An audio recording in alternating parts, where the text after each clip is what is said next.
Ahora vamos a tener un panel de expertos con experiencias de integración temprana en los cuidados paliativos pediátricos para niños y niñas y adolescentes con necesidades especiales de atención de salud, NANEAS.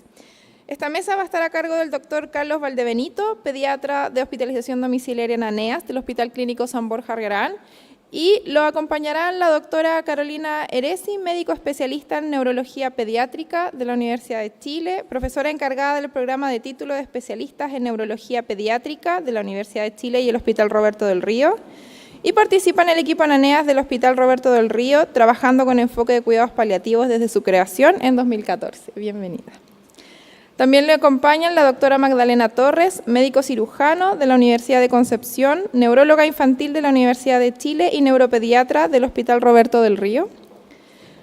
También la doctora Susana Mendoza, pediatra neonatóloga del Hospital San José y la Clínica Dávila, jefe de unidad de neonatología del Hospital San José y diplomada en bioética clínica e investigación.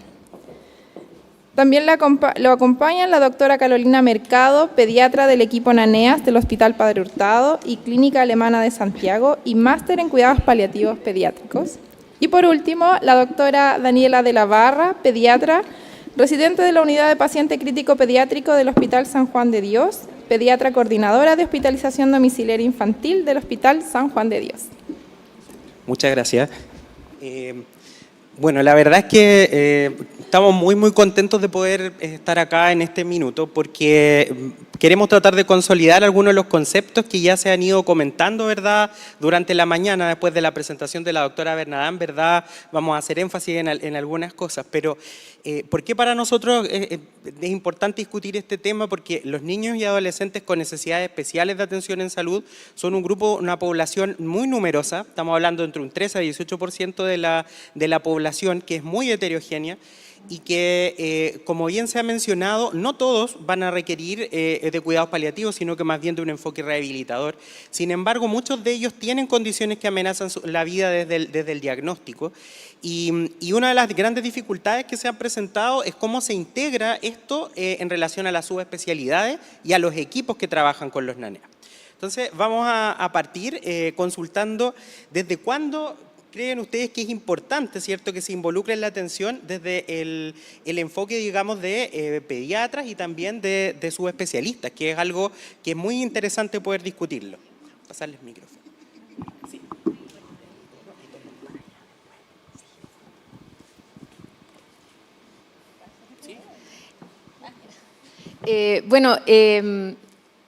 Con respecto a la integración temprana, o me gustó también mucho más la palabra oportuna de los cuidados paliativos pediátricos en nuestros niños NANEAS, debo decir que, como decía la doctora, para poder realizar una integración precoz, debemos derribar los mitos que están súper arraigados, no solamente en los padres, en las personas comunes y corrientes, sino que también en los profesionales de la salud.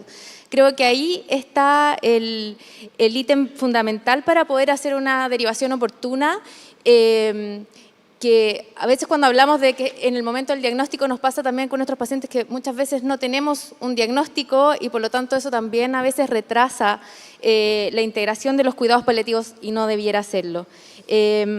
Y otro punto importante también que tiene que ver es con la duración y con los conceptos que traemos de cuidados paliativos de adulto, que en la pediatría es un poco distinto en términos de la duración que tienen nuestros pacientes en cuidados paliativos. Debemos entender esta integración temprana de cuidados paliativos como una capa extra de ayuda y no como un en vez de, y creo que eso también es un punto fundamental, el trabajo en equipo. Y lo voy a ejemplificar con la historia de un paciente nuestro del hospital, que es un niño que tenía un diagnóstico prenatal de una enfermedad neurológica, una malformación neurológica severa. Y que a esta mamá desde que tenía 18 semanas le decían que su hijo iba a fallecer.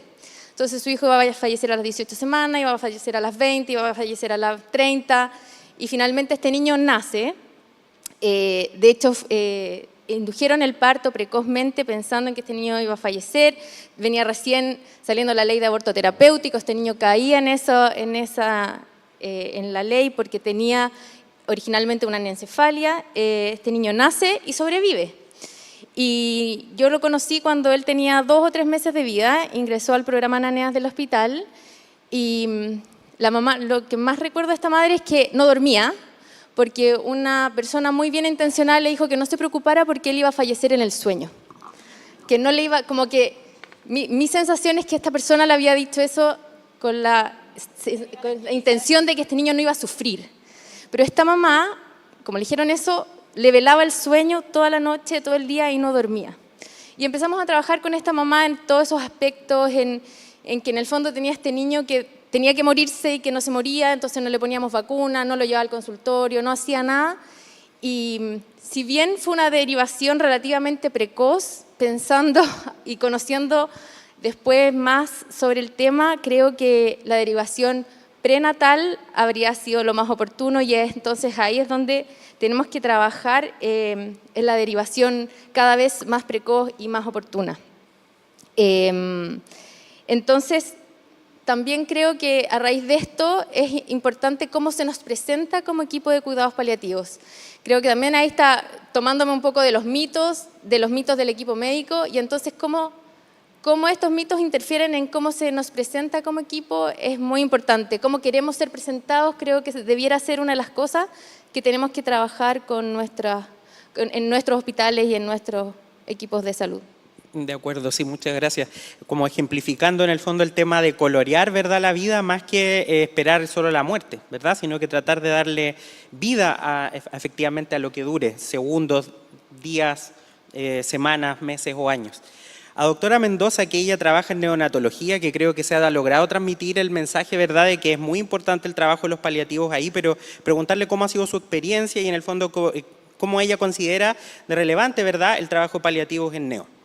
Bueno, ya se ha mencionado mucho que el avance tecnológico ha permitido que la sobrevida de prematuros extremos que antes no lo lograban, hoy sobreviven obviamente, niños polimalformados o asfixiados con daño cerebral, ahí sí, con daño cerebral severo, entonces todos estos niños están sobreviviendo, pero a mucho costo, ¿no es cierto? Y además actualmente se puede diagnosticar muchas enfermedades en forma prenatal, que conducirán a la muerte durante el primer año de vida o durante el embarazo mismo o el periodo neonatal.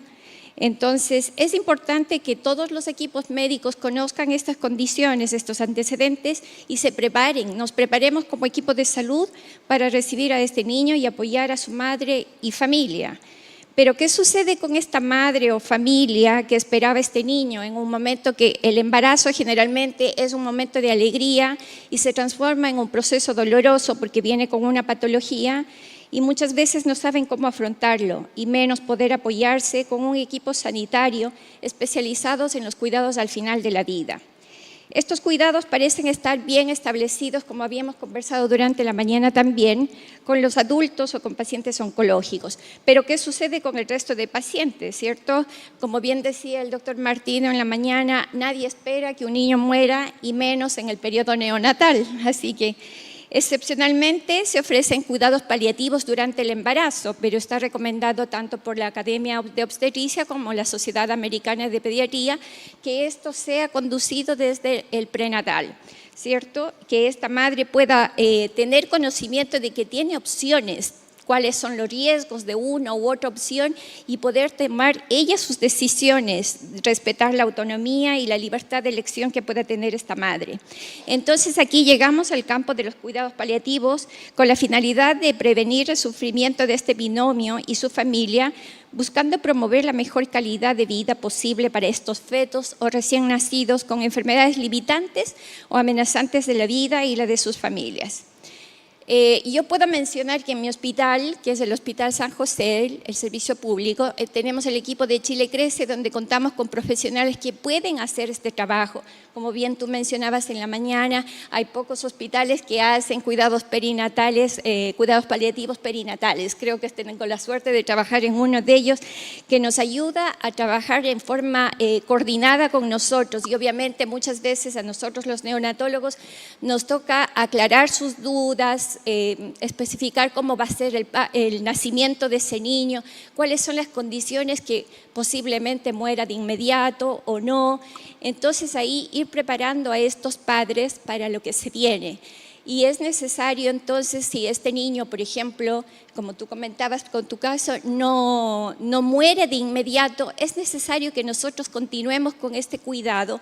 Y es ahí donde entra el equipo de cuidados paliativos o NANEAS, que yo suponía en mi hospital que trabajábamos muy de la mano con el Roberto del Río, pero hoy día recibí un reto de que nos parece que es así que voy a tener que ponerme más las pilas, pero es muy importante la coordinación entre los dos equipos porque esta familia obviamente tiene este apoyo, o sea, tratamos de que el apoyo lo tenga desde el momento del diagnóstico y eso es súper importante para que luego estos padres puedan irse con su niño a la casa y poder vivir con ellos los momentos que dure este bebé y que pueda ojalá morir en compañía de todos sus seres queridos. Entonces yo creo que nos queda súper claro después de toda esta mañana de que los cuidados paliativos son necesarios desde la perinatología, la neonatología y la pediatría. Perfecto, muchas gracias. Pasa también otra situación de que de alguna manera si logramos identificar a los niños desde el momento, ¿verdad?, del embarazo, eventualmente, cierto, precozmente, igual para los equipos que atendemos de manera general, ¿verdad?, a los niños, tenemos que pedir ayuda a los subespecialistas en muchas ocasiones y es un trabajo que debería ser fluido, ¿verdad? Pero ¿qué pasa con el mundo, ¿verdad?, de la neurología infantil en relación a los cuidados paliativos, que es un área muy especializada donde hay mucho avance en los diagnósticos de precisión, quizás terapia específica? ¿Cómo visualizan ustedes, doctora Torre y doctor Heresi, en el fondo la importancia en el mundo de la neurología infantil? Ya, yo voy a hablar un poco desde mi experiencia. Yo llegué hace 6 años al hospital donde trabajo, recién saliendo de la especialidad, sin haber escuchado ni una palabra de cuidados paliativos pediátricos en el pregrado, ninguna palabra de cuidados paliativos pediátricos en mi formación de especialidad. Y empecé a ver pacientes y de a poco el camino me fue llevando a tener un montón de pacientes en conjunto con el equipo de cuidados paliativos del hospital. Y la verdad es que ha sido un aprendizaje gigantesco, desde aprender a trabajar con las familias, a dar pronósticos, que era algo que no estamos acostumbrados a dar, a entender que el diagnóstico o que el pronóstico, por lo menos en las patologías neurológicas que vemos nosotros, van mucho más allá del diagnóstico que nosotros damos, porque la verdad es que en el fondo, quizá, insisto, yo no soy pediatra, soy solo neuropediatra y eso marca una diferencia súper importante. Yo, desde mi mirada, a mí me hablan de tetralogía de Fallot y me imagino que todos andan muy mal. Me he dado cuenta que por lo menos desde la vereda neurológica no es así. Tengo 15 niños con parálisis cerebrales y tengo un abanico gigantesco de posibilidades, desde un niño que entra caminando a la consulta, habla, va al colegio, se desenvuelve con sus dificultades evidentemente, pero lo logra, hasta el niño que está en estado de mínima conciencia, postrado en una cama con una epilepsia refractaria y que evidentemente necesita de los cuidados paliativos. Entonces, aprender a evaluar esa funcionalidad, aprender a evaluar ese trabajo, aprender a comunicar y a trabajar con las familias ha sido un proceso gigantesco en estos años, un aprendizaje enorme. Y ya hoy día es mucho más fluido. Me he dado cuenta que también hoy día puedo derivar pacientes al equipo de NANEAS de mi hospital desde la primera consulta, cuando me doy cuenta que las cosas en realidad están muy mal. Que evidentemente lo ideal habría sido pesquisarlos antes y también recibir desde el otro lado del equipo de NANEAS los pacientes, irlos evaluando en conjunto, muchas veces hacer las atenciones en conjunto, porque evidentemente hay cosas que, como no tengo formación pediátrica, no soy capaz de ver en el paciente y al hacerlo en conjunto vamos viendo y buscando soluciones, que la verdad es que ha sido un trabajo súper enriquecedor, un aprendizaje gigantesco y creo que en beneficio de los pacientes. De acuerdo, yo creo que hay que rescatar muchísimo eso de la atención entonces en conjunto, esto de poder interactuar con el paciente y no pedir además miles de evaluaciones y que venga el paciente a los subespecialistas cuando no tienen un real objetivo. Doctora Heresi, ¿algo que agregar en este tema? Es difícil hablar de este tema para mí porque como la Magda, yo no recibí en el pregrado información respecto de esto. En mi formación de especialista probablemente fue en el día a día y me tocó estar 6 años en Angol, en un hospital chiquitito donde yo era la única neuróloga de la provincia, así que si tenía una duda tenía que preguntarme a mí misma a ver si yo estaba de acuerdo conmigo para tomar decisiones. Y en ese estar ahí como neurólogo único me tocó enfrentar pacientes en fin de vida de una manera muy intensa y donde yo tenía que hacerme cargo de todo. Porque al lado el equipo de pediatría se sentía muy poco preparado para esa situación con pacientes con enfermedades neurológicas graves. Entonces, en mis primeros 6 años de ejercicio profesional estuve muy sola enfrentándome a la etapa final de muerte de pacientes que eran mi responsabilidad. Entonces, cuando yo volví al Roberto del Río, y se estaba armando este equipo de cuidados paliativos, comillas, no oncológicos, me carga esa negación de un algo, ¿no? Porque si nos damos cuenta además en pediatría, los pacientes que tienen enfermedades que llevan a cuidados paliativos son la mayoría neurológicos. Entonces más bien deberíamos hablar de cuidados paliativos neurológicos y no neurológicos, cosa que a ninguno de ustedes le caería bien. Entonces, bueno, yo llego ahí y me encuentro con el equipo de la doctora Rodríguez formando esto que eran ANEAS, cuidados paliativos, hoy día universales, pediátricos, integrales, como les quieran poner, y me invita a ser parte de esto, y para mí que había sido este sufrimiento de vivirlo sola, 6 años, encontrarme con un equipo fue el paraíso, fue ahora sí.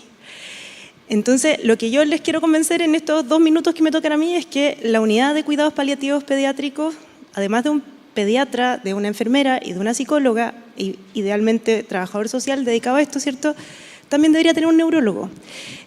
Y creo en esto firmemente por 3 razones. Porque la gran mayoría de los pacientes en cuidados paliativos, cuando no son oncológicos, son neurológicos. Y entonces hay ahí una experticia desde el diagnóstico, el pronóstico, etcétera, que nosotros tenemos y que probablemente los pediatras no tanto.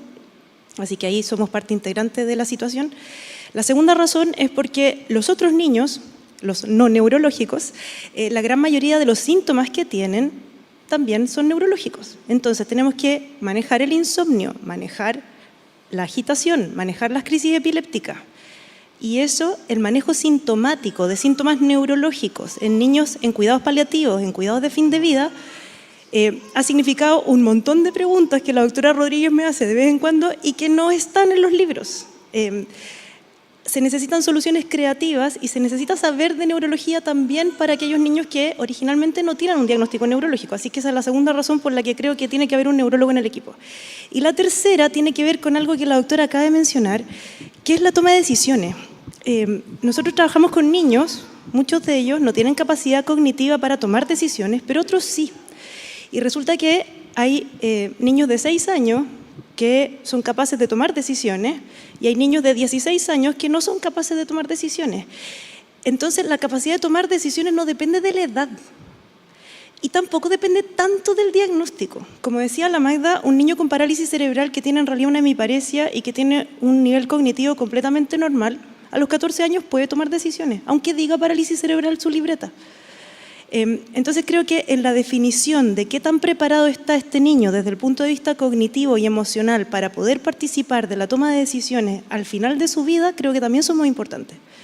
Entonces tengo 3 grandes razones por las cuales todos ustedes van a llegar a sus hospitales y decir, oiga, necesitamos un neurólogo en nuestro equipo. y para contestar la pregunta original, que era la que motivó esta conversación, ¿desde cuándo? Desde siempre. Y en eso este año hemos intencionado, a partir de un par de conversaciones que tuvimos con la doctora Rodríguez, de que los pacientes que se visualice desde la interconsulta, desde el motivo de consulta, que el paciente va a ser candidato a participar de este tipo de cuidados, o cuando el paciente viene derivado desde el equipo de paliativos, yo misma soy la que hace el triage y yo reviso todas las interconsultas que llegan al hospital y yo digo a quién le toca atender a quién, ¿sí?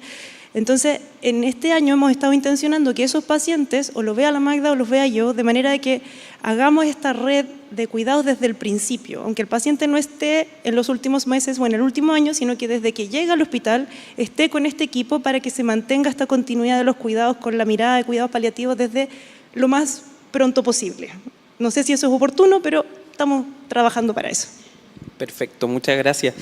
Doctora de la Barra, usted que trabaja con naneas en distintos ámbitos, en la casa, ambulatorio en el fondo, ¿qué brechas le podría transmitir a los equipos que están acá que hay que poner ojo? Como, ¿en qué deberíamos fijarnos como para tratar de ir avanzando?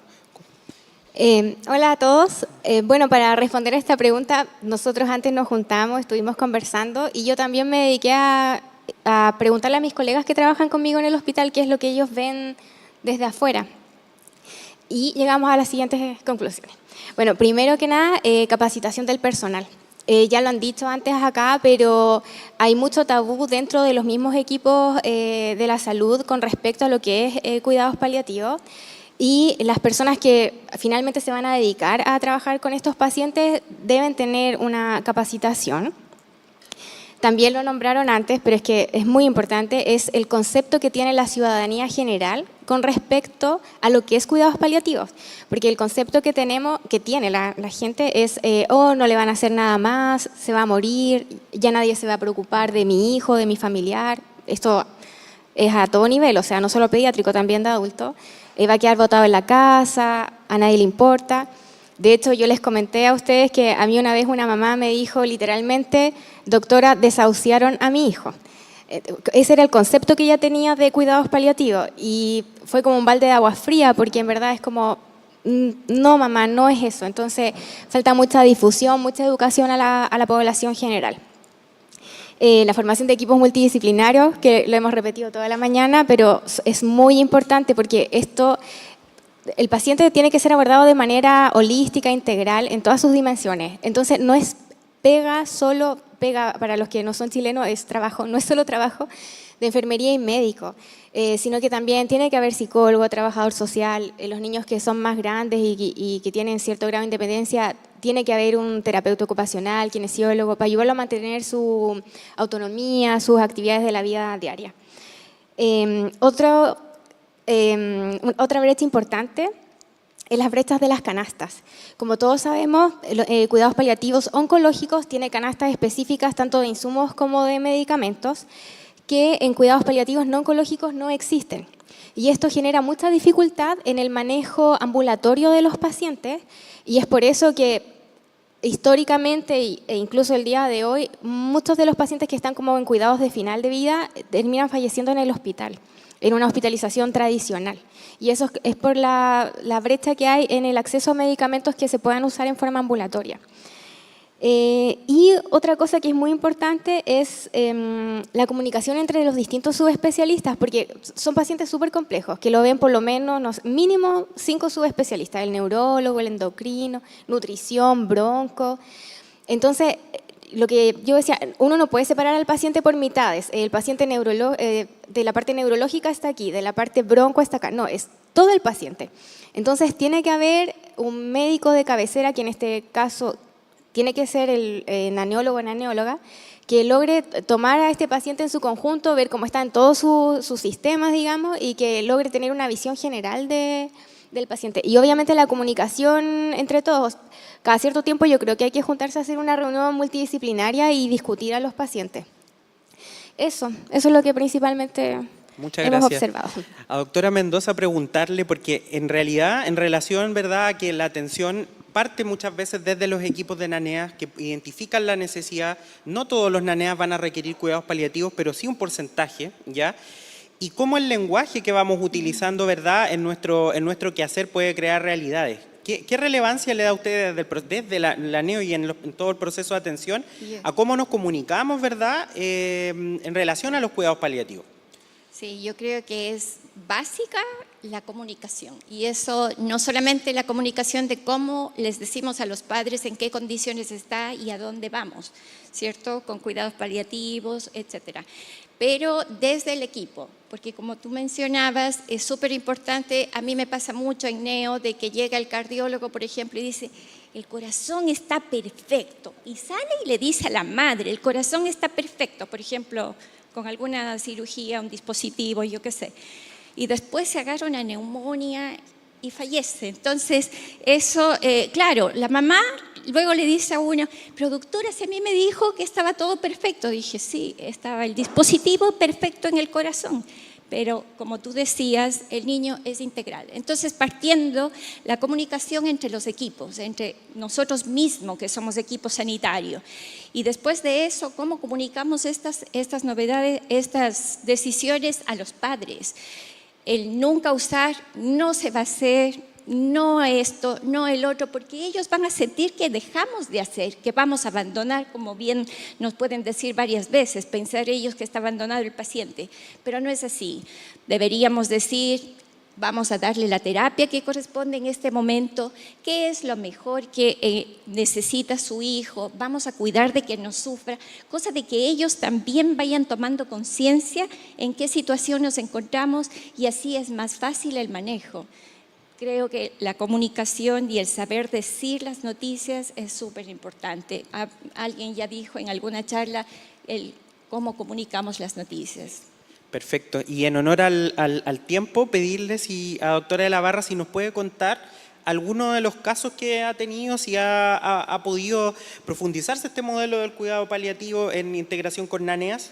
Si nos puede contar, por favor. Bueno, yo me desempeño en hospitalización domiciliaria infantil del Hospital San Juan de Dios y hace como unos 2 años atrás nos derivaron una paciente de la NEO con diagnóstico de trisomía 18, principalmente para alimentación enteral por sonda nasogástrica. Ese era el motivo, nunca fue paliativos, era para alimentación. El asunto es que la paciente vivió mucho más de lo que usualmente viven estos niños, vivió 7 meses. Y esos 7 meses estuvo con nosotros con el equipo, estuvimos acompañando a los papás, la íbamos a ver, resolvíamos dudas, estuvimos acompañándolos, preparándolos, informándoles, poniéndoles escenarios posibles de lo que podía suceder. Y hasta que llegó el punto de inflexión de la paciente, comenzó con dificultad respiratoria que fue increciendo, hasta que iniciamos una BIC subcutánea de morfina, que tuvimos que iniciarla en la casa. Y después de eso la paciente falleció como 2 o 3 días después. Pero a pesar de todo lo dolorosa de la situación, fue bonito, porque ella falleció en su casa, con sus papás, con sus abuelitos, falleció en compañía de personal de domiciliaria. En ese momento estaba la enfermera y TENS de turno con los papás, así que los contuvieron, los ayudaron. Después hicimos como asesoría a los trámites funerarios, porque también, o sea, se les acaba de morir un hijo, tienen un montón de trámites, cosas legales que hacer y la cabeza no da para eso. Entonces también los apoyamos con eso. Y bueno, nuestro equipo es chiquitito, no contamos con psicóloga, pero en forma como intuitiva hemos hecho seguimiento de las familias posterior al fallecimiento de los niños. Más que nada control telefónico, pero increíblemente una simple llamada a veces es más que suficiente. Alrededor de como 6 meses después del fallecimiento de nuestra paciente, llamamos a la mamá. Ella se desempeñaba como secretaria en una casa de estudios, en un centro de estudios de nivel superior. Y después de que la paciente falleció, ya obviamente estuvo después con licencia psiquiátrica, qué sé yo. Pero cuando la llamamos nos dijo que se sentía muy bien, que tenía ganas de volver a trabajar, se sentía con muchas ganas de retomar como su vida previa a todo el evento que ellos habían vivido como familia. Y no porque se le terminara la licencia o no se la quisieran pagar más, sino que ella se sentía en condiciones de volver a trabajar. Y que estaba más preocupada de su hijo mayor, que también lo había dejado como un poco botado con todo este asunto de la pacientita que tenía la trisomía 18. Y nos sentimos muy bien como equipo porque ella se reinsertó a su vida laboral, volvió a retomar en cierto modo su vida previa, que todos sabemos que no va a ser 100%, sí, es un dolor que no se va a pasar. Pero lo importante es ayudar a la familia a que ellos logren ubicar ese dolor y continuar con la vida, porque hay otros hijos, hay abuelos, hay tíos, hay resto de familia que los necesitan y que también al mismo tiempo están ahí para apoyar y ayudar. Entonces es importante para estas familias que sufren un dolor tan grande que ellos después puedan reinsertarse en la sociedad y que no queden pegados en un duelo patológico o en un cuadro depresivo severo, porque es muy fácil caer en eso con una situación de vida tan dolorosa. Esa experiencia fue muy bonita de nuestro equipo. Muchas gracias. Bueno, yo creo que para concluir un poco, todos los que atendemos a niños, ¿verdad? Estamos con la posibilidad cierta de atender niños con necesidades especiales. Es muy importante lo que se ha mencionado de que no es el diagnóstico lo que marca un poco, ¿verdad?, lo que va a comandar el tratamiento, sino que más bien la necesidad específica de ese niño y de su familia. Una vez que identificamos, ¿verdad?, a estas necesidades, tenemos que tratar de sensibilizarnos en quién tiene además una condición amenazante o limitante de la vida. Y si no hemos identificado en esa etapa que ya se requiere cuidados paliativos, estar súper atento a la evolución que va a tener en nuestro paciente y su familia. Un niño que empieza a hospitalizarse más, un niño que empieza a bajar de peso a pesar del aporte nutricional, un niño que empieza a hacer lesiones por presión con cierta recurrencia, que ya no está respondiendo a los tratamientos previos, que vamos notando de que las infecciones van en aumento. Si no lo detectamos inicialmente, tratar de detectarlo en esta etapa de tal manera de abordar, ¿verdad?, en todos los ejes de los cuidados paliativos. Y si no, al menos como decía la doctora Bernada, también va a ayudar en el contexto del fin de vida. Y en cada una de esas etapas va a ser positivo, pero tenemos que tratar de partir temprano, porque es el bien, ¿verdad?, de ese niño y su familia, el abordaje temprano en relación a cubrir, y van a tener mejor calidad de vida el tiempo que sea. ¿Ya? Eso. ¿Sí? ¿Puedo decir algo, chiquillo? Sí, claro. Como que me quedo dando vuelta el tema de la comunicación y creo que es como algo transversal a todo lo que hemos hablado ahora y que no se enseña en ningún lado. A nadie, o sea, ni en el colegio, ni después en la profesión, por lo menos por medicina, no hay un ramo que nos enseñe a comunicarnos con el paciente, que es como la labor más básica y fundamental que tenemos todos los profesionales de la salud, y creo que si hay gente aquí que tenga que ver con educación, sería ideal poder incluirlo dentro de nuestra educación formal. Eso. Bueno, muchísimas gracias a todos. Gracias, muchas gracias. Gracias a todos los que participaron del panel.